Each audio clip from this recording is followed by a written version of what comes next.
नमस्कार शेतकरी बांधवांनो, आजकाल खूप सारे बातम्या मी बघितल्या आणि खूप सारे शेतकऱ्यांची मला कमेंट देखील आली की PM किसानची जी आणि नमोची जी हप्ते आहे यांची जी तारीख आहे ही पुढे सरकली आहे का? कारण की खूप साऱ्या अशा यूट्यूबवरती सुद्धा व्हिडिओ आलेले आहेत की 24 तारखेला 24 फेब्रुवारीचा PMचा हप्ता येणार होता, तो आता येणार नाही आहे. आणि याबद्दल कितपत सत्यता आहे, या गोष्टीमध्ये कितपत तात्पर्य आहे, या गोष्टीची फुल डिटेल माहिती आहे आज आपण आपल्या व्हिडिओवर घेणार आहोत. तर तुम्ही काय करा, जर या चॅनलवरती नवीन असाल तर चॅनलला सबस्क्राईब करा आणि हा व्हिडिओ शेवटपर्यंत बघा. तर चला आजच्या या व्हिडिओमध्ये बघूया.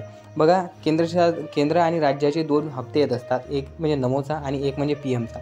असे 2 हप्ते हे शेतकऱ्याला खूप मोठ्या प्रमाणात आर्थिक मदत देखील करतात.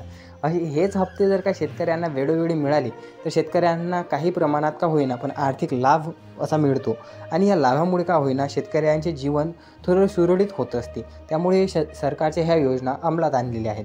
आणि आता असं काय होत आहे की खूप सारे वेगवेगळे व्हिडिओज तयार होत आहेत की नमोचा जो हप्ता आहे हा मिळणार नाही, PMचा जो हप्ता आहे हा मिळणार नाही.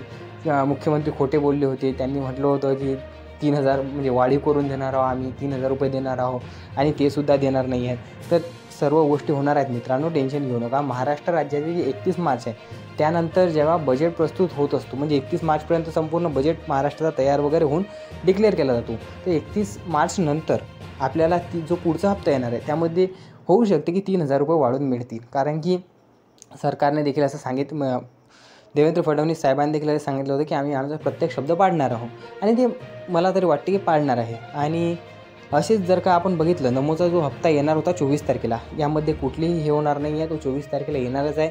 जर का तुमची KYC आणि खाते अपडेट आणि सर्व काही व्यवस्थित असेल तर तुमच्या खात्यामध्ये 100नी 1% 24 तारीख, 25 तारीख ते 20 तारीख या तारखेच्या दरम्यान, थोडं मागे पुढे होऊ शकते, 24 तारखेलाच येणार आहेत. परंतु काय होते, केव्हा पैसे अटकतात किंवा तुमच्या खात्यामध्ये पैसे नसल्यामुळे पूर्ण होत नाही. तर यामुळे काय होते की तुम्हाला पैसे यायला थोडा वेळ लागतो आणि एक वेळ जर का पैसे आले तर मग ते तुमच्या खात्यामध्ये येऊन जातात आणि ते बहुतेक 23, 24, 25, 26 या तारखेच्या मधातच येणार आहेत.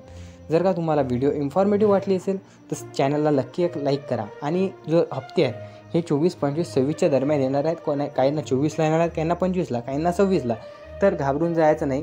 ज्या व्यक्तीला 24ला नाही आले त्याला 26ला येणार. आणि जर का नसतील आले तर तुम्ही बँकमध्ये जाऊन एक वेळा तुमची KYC वगैरे चेक करून घ्या, जेणेकरून तुम्हाला होऊ शकते KYC नसल्यामुळे आले नसतील किंवा असे वेगवेगळे कारण असतात. तुम्ही एक वेळा जाऊन डिटेल माहितीसुद्धा काढू शकता. चला भेटूया अशा पुन्हा एका नवीन व्हिडिओमध्ये. तोपर्यंत जय हिंद, जय महाराष्ट्र.